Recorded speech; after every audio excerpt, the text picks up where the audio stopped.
അല്ല ഇതാര്? കളക്ടർ ശാലിനി മേഡത്തിന്റെ അമ്മയല്ലേ? എടോ ഇത് കളക്ടർ അമ്മയാ, താമല്ല അനാവശ്യം പറഞ്ഞു. ഇല്ല സാർ, സോറി, ആളറിയാതെ. അയ്യോ, നിങ്ങളുടെ ജോലിയല്ലേ ചെയ്തത്? സാറേ, ഞാനിത്തിരി ഭക്ഷണം കൊണ്ടുവന്നിട്ടുണ്ട് വിഷ്ണുവിന് കൊടുക്കാൻ. അയ്യോ, അത് അനുവദിക്കാൻ റൂളില്ലല്ലോ. അത് ലോക്കപ്പിൽ കിടക്കുന്നവർക്ക് ഞങ്ങൾ ഇവിടുന്ന് ഭക്ഷണം വാങ്ങിച്ചു കൊടുക്കുക ചെയ്യുന്നത്. പുറത്തുനിന്ന് കൊണ്ടുവന്ന് കൊടുക്കാൻ നിർവാഹമില്ല. പക്ഷെ എന്നെ ഇവിടുന്ന് വിളിച്ചിട്ടുണ്ടായിരുന്നു. വിഷ്ണു ഭക്ഷണം കഴിക്കുന്നില്ല, കുറച്ച് ഭക്ഷണം ഉണ്ടാക്കി കൊണ്ടുവന്ന് കൊടുക്കണോന്ന് പറഞ്ഞു. സാറേ, എസ് ഐ സാറ് വിളിച്ച് പറഞ്ഞായിരുന്നു. അല്ല, സാറിപ്പോൾ സമ്മതിക്കും ചെയ്തായിരുന്നല്ലോ. ഇവിടുത്തെ ഭക്ഷണമൊന്നും അവൻ കഴിക്കുന്നില്ല സാറേ. അതുകൊണ്ട് എസ് ഐ സാറ് വിളിച്ച് ഇങ്ങനെ പറഞ്ഞത്. ആണോ? എസ് ഐ വിളിച്ച് പറഞ്ഞിട്ടാണെ കൊടുക്കട്ടല്ലേ. ഇനി ഞാനായിട്ട് എതിര് പറഞ്ഞെന്ന് വേണ്ട.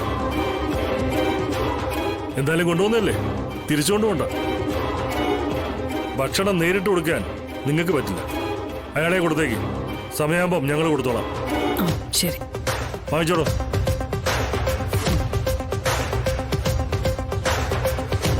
വിജയ സാർ, ഇതാ മൂലയിലോട്ട് മാറ്റി വയ്ക്കും. സമയമാകുമ്പോൾ എടുത്ത് കൊടുത്താൽ മതി. ശരി സാർ. ശരി, എന്നാ ശരി, ഓക്കെ. സാറേ, എന്താ?